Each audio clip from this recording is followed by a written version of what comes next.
Em, bueno, entonces buenos días con todos. Eh, Voy a tratar un poquito el tema del desarrollo de mi trabajo de fin de máster en el Centro Nacional de Investigaciones Cardiovasculares en Madrid. Em, y un poquito a conversar acerca de la herramienta que se utilizó y que se utiliza en este instituto para poder hacer análisis a nivel celular. Bueno, entonces, durante el trabajo de fin de máster, lo que yo desarrollé fue la utilización de este método de mosaicos genéticos para el entendimiento de la heterogeneidad a nivel celular que existe durante la angiogénesis. Entonces, lo primero es entender qué es la angiogénesis. La angiogénesis es un proceso completamente natural, pero muy dinámico y muy complejo, que consiste en la formación de nuevos vasos sanguíneos a partir de otros que ya existían previamente mediante un proceso de ramificación. Estos procesos se dan de forma natural durante la embriogénesis, durante el desarrollo postnatal, para la cicatrización de heridas, en el ciclo reproductivo femenino, pero también en condiciones patológicas como por ejemplo durante la progresión tumoral o en enfermedades cardiovasculares. Entonces es un proceso que viene en estudio ya desde hace bastante tiempo. En el contexto en el que en este momento se estudia más que en cualquier otro es en el contexto de cáncer. El cáncer tiene varios hallmarks que son características que tiene una célula cancerosa para poder denominarse célula cancerosa, y dentro de estos hallmarks, uno de los más importantes es la angiogénesis, porque todos los tumores tienen esta capacidad tienen esta necesidad de consumir nutrientes y por lo tanto tienen la capacidad de crear sus propios vasos sanguíneos para poder conseguir estos nutrientes. Entonces, en el contexto del cáncer, la angiogénesis tumoral es el crecimiento de los vasos sanguíneos nuevos que los tumores van a necesitar para crecer. Entonces, aquí ustedes ven en esta imagen una acumulación de células y esta acumulación de células, que es lo que denominaríamos un tumor, va a lograr sacar vasos sanguíneos de los vasos sanguíneos que están cerca de ese tejido circundante y lograr que estos vasos sanguíneos vayan alimentándolas, porque de otra forma las células que quedan en la parte interna del tumor quedarían desprovistas de nutrientes y por lo tanto morirían. Entonces, por esto es que las células cancerosas tienen esta capacidad de utilizar los vasos preexistentes y a partir de ellos lograr producir sus propios vasos sanguíneos. Ahora, en general, la angiogénesis es un proceso que aparece ya cuando el cáncer es detectable de forma clínica. Entonces, antes de que exista vascularización, generalmente el cáncer no se manifiesta todavía de forma clínica y no es detectable de forma clínica, porque para la proliferación celular excesiva se necesita ya que exista un flujo sanguíneo. Entonces, la angiogénesis y además el estudio molecular de la angiogénesis y de la forma en la que se pueda detener esta angiogénesis ha sido objeto de estudio principalmente de la rama oncológica durante muchísimo tiempo. Es por eso que aquí en esta línea de tiempo sacada de este paper, que es un review, vemos distintos tipos de terapias antiangiogénesis. Estas terapias antiangiogénesis son utilizadas como tratamiento del cáncer ya de forma bastante común, porque tienen esta capacidad de hacer que, tienen esta propiedad de hacer que las células pierdan esta capacidad de producir sus propios sanguíneos y por lo tanto, de alguna manera lograr que los tumores vayan ahogándose solos porque no pueden conseguir nutrientes. Entonces, esta característica hace que la angiogénesis sea un proceso muy estudiado. Como ustedes pueden ver en esta línea de tiempo, la primera vez que se acuñó el término angiogénesis fue en 1787. Más o menos 100 años después se logró visualizar y luego en 1971, es decir, ya de forma muy reciente, se propuso esta teoría de esta hipótesis de la antiangiogénesis. Y a partir de ese momento se ha ido estudiando muchísimas muchísimos puntos importantes de las vías moleculares que favorecen la angiogénesis y además cómo interrumpirlas para impedir la proliferación de estos vasos sanguíneos. Ahora, en el trabajo en el que les he preparado hoy para conversar, la herramienta que se utiliza para el estudio de esta angiogénesis son mosaicos genéticos. Entonces, lo primero que hay que entender es que es un mosaico genético. Y los mosaicos genéticos son tejidos celulares en donde hay varios subgrupos de células y estos subgrupos de células tienen genotipos distintos y conocidos. Esto quiere decir que tienen distintos niveles de expresión de genes o tienen genes encendidos o genes apagados, pero hay como un mosaico, como la figura que se puede ver en la parte inferior. Es decir, no todas las células son iguales, pero todas están en el mismo tejido. Y entonces, al nosotros conocer cuáles son las características genéticas de cada una de estas células, las podemos estudiar en el mismo tejido, en el mismo contexto, en el mismo tiempo. En general, los estudios de genética tradicional se hacen, si estamos considerando esta figura que está en la parte inferior, se los hace con un tapete que sería solamente las negras, un tapete que sería solo las grises, uno que sería solo las blancas, pero tres distintos. Y comparamos los efectos que ocurren en cada uno de ellos al administrar una droga o al estar probando un fármaco, una terapia, y vemos qué es lo que ocurre en cada uno de ellos.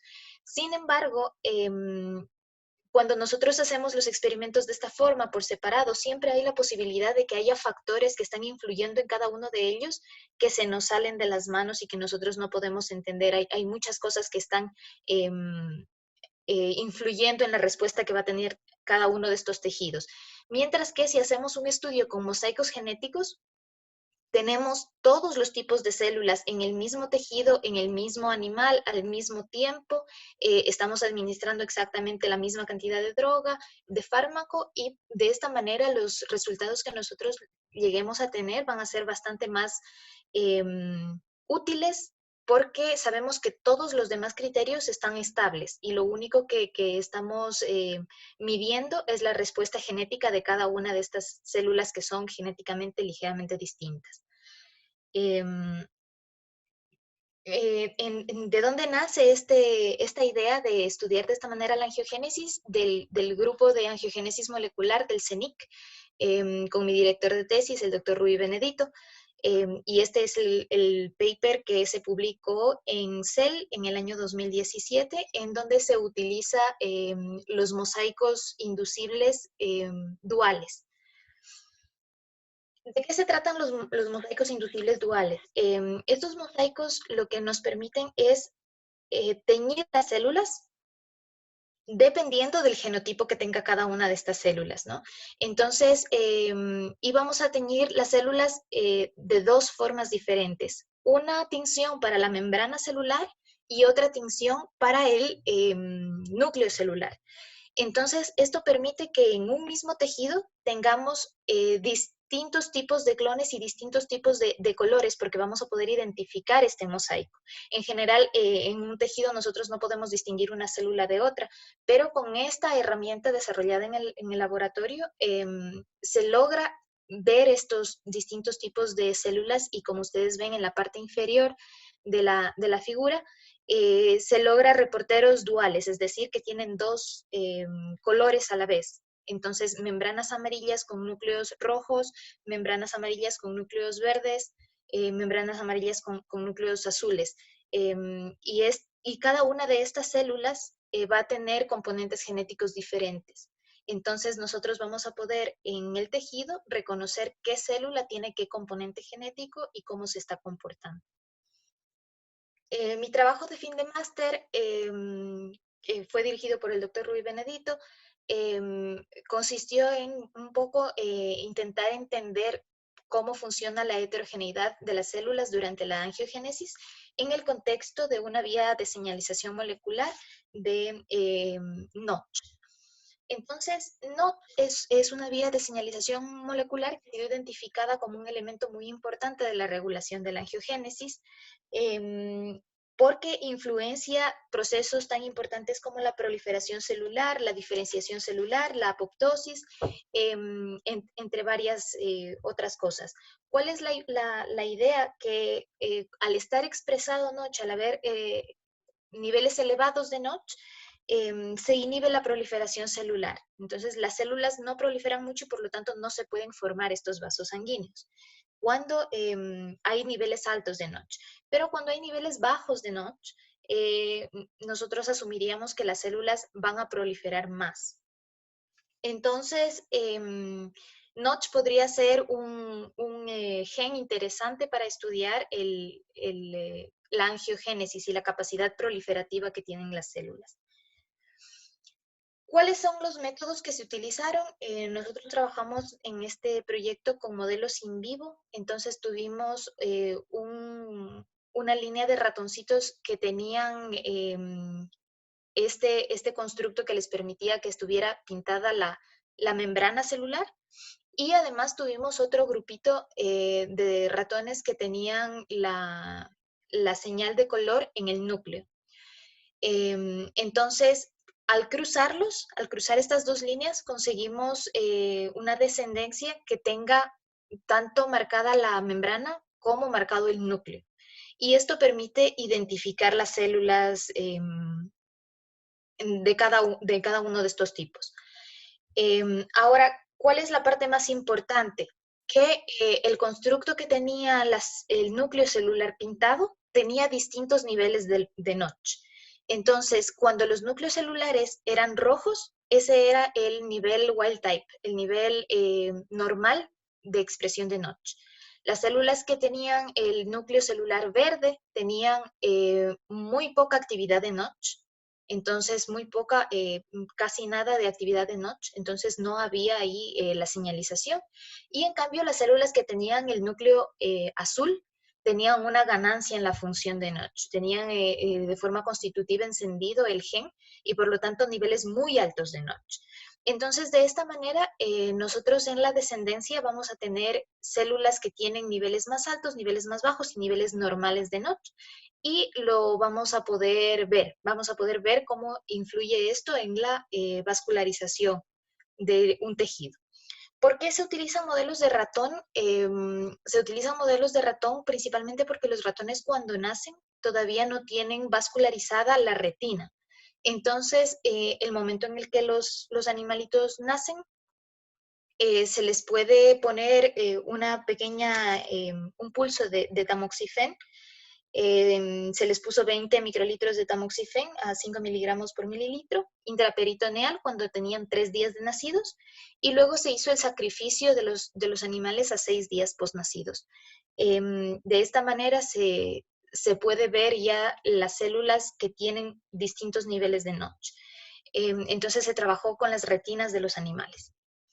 Estas son las retinas de los animalitos y además se hizo tinción inmunostaining para poder identificar las estructuras. Entonces en la parte blanca, en la primera figura, tenemos la retina del ratón y estamos viendo isolectina B4. Esto nos permite diferenciar los distintos sectores de la vasculatura. Entonces, en donde está la letra A, estamos viendo una arteria. En donde está la letra B, que es más gruesa, es un vaso sanguíneo más grueso, estamos viendo venas.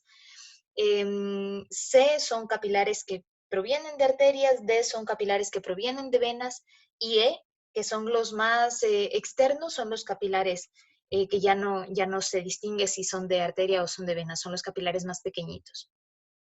Y en la parte de la derecha es exactamente la misma figura, sencillamente otros canales para la microscopía, en donde se puede ver los distintos tipos de células que se contabilizó. Entonces, para este proyecto en particular, contabilizamos todos los que tienen la parte interna roja, que son los wild type, los normales, es decir, el control. Todos los CE, que está en la parte derecha, que son los que tienen el núcleo celular verde y por lo tanto van a tener baja señalización de Notch, y además todos los que tengan un núcleo celular azul, que son los que van a tener ganancia en Notch, y de esta manera vamos a poder ver en la misma retina, en el mismo animal, cuál es la diferencia que existe entre estas células que están marcadas con distintos niveles de Notch. Lo principal que se puede ver aquí es que a pesar de que las células en un vaso sanguíneo crecen usualmente guiadas por las células TIP, es decir, las células que están en la parte más externa, estas células TIP no proliferan mucho. Son más bien las que guían y las que van a formar pseudópodos para ir haciendo crecer el vaso sanguíneo, pero no proliferan mucho. Las células que tienen mayor proliferación celular son las que están en la zona inmadura de la vasculatura, es decir, en la parte externa, pero no en el frente, que son las células que se llaman STAC. ¿Por qué sabemos que están proliferando? Porque tenemos varios clones que tienen exactamente los mismos colores. Entonces, la parte de afuera y la parte interna tienen los mismos colores y de esta manera podemos determinar que todas estas células son células hermanas, vienen de una misma célula. Entonces, este mecanismo de tener células que están pintadas con colores es sumamente importante porque nos permite determinar qué célula viene de qué célula. Entonces, en este contexto, con tantas células, podemos determinar que todo esto, este grupo de 4 células que tienen el mismo núcleo y, y la misma membrana, con los mismos colores, es un clon. Son células que proliferaron a partir de una sola célula. Para poder hacer la contabilización de las células, también lo que se hizo fue dividir la retina en zonas. Las células TIP son las más externas y luego zonas desde la 1 hasta la zona 7 para poder ir agrupando porque el conteo se hizo de forma manual. Y de esta manera logramos encontrar estos grupos de células iguales que muestran que son clones que tienen más o que tienen menos capacidad proliferativa. Si es que vemos un clon con 4 células, ahí hay una capacidad proliferativa más alta que si vemos un clon que tiene solamente 2 células. Entonces, de esta manera se hizo la contabilización de las células. ¿Qué fue lo que encontramos? Lo que encontramos fue que los clones duales sí se pudieron escanear con microscopía confocal, entonces es una herramienta genética muy interesante y muy útil. Además, encontramos que todos los resultados que se obtienen con esta herramienta están en concordancia con otros tipos de estudios previos, por lo tanto, la herramienta funciona bien. Y luego, con respecto a Notch, lo que encontramos es que efectivamente niveles mayores de señalización de Notch llevan a disminuir la proliferación de las células. Niveles menores a los normales de señalización de Notch influyen aumentando la capacidad proliferativa de las células y que la proliferación celular es mayor en la zona inmadura de la vasculatura, pero no están proliferando las células externas. Todo este tipo de conceptos ya existían de estudios previos, pero con esta herramienta molecular todo se los puede ver en la misma retina del mismo animal. Obviamente por la situación de que la cantidad de muestras obtenidas no fue muy amplia, entonces no podemos decir que son completamente concluyentes los resultados obtenidos, pero sí podemos concluir que la herramienta funciona muy bien. Entonces, bueno, eso es lo que tengo que compartirles. Este trabajo se lo hizo en el Centro Nacional de Investigaciones Cardiovasculares en Madrid, en el grupo de genética molecular de la angiogénesis, con Rui Benedito como investigador principal, y fue financiado por una beca de la Fundación Carolina y además la Universidad Complutense de Madrid. Y además quiero agradecer al Instituto de Genética Barbara McClintock y a IDCOR Biotechnology y UL Biotech por la oportunidad de hacer difusión científica de este tipo de proyectos. Muchísimas gracias. Bien, Ana, gracias por tu ponencia. Al contrario, estamos nosotros como equipo muy agradecidos contigo. ¿Cuántas muestras usaron? Dijiste que era un número bajo, pero... Sí, la cantidad de retinas que analicé yo en el proyecto fueron alrededor de más o menos unas 6 retinas. No utilizamos más retinas Primero porque como estábamos sencillamente probando el método, no teníamos un objetivo en específico y luego porque existe una limitación técnica bastante importante que es em, poder ver los clones. Es un trabajo bastante complicado sentarse a revisar qué clones son de qué color, ir cambiando de forma manual todos los filtros de colores para poder observarlos bien. Entonces, el laboratorio, además de estar trabajando en la técnica genética, está trabajando en un software que permita hacer el conteo de clones de forma automatizada, porque es bastante complicado hacerlo de forma manual. Entonces, más o menos hay unas 6 retinas que se estudiaron. Además de que es sumamente necesario que esté la retina completa y a veces en el montaje de la retina se rompe. Entonces, si no tenemos la retina completa, la formación de las zonas en las que se está contando puede llegar a ser muy subjetiva. Entonces, por eso no se utilizó muchos ratones. Ok. No sé si alguien tiene alguna pregunta. También la pueden escribir por el chat.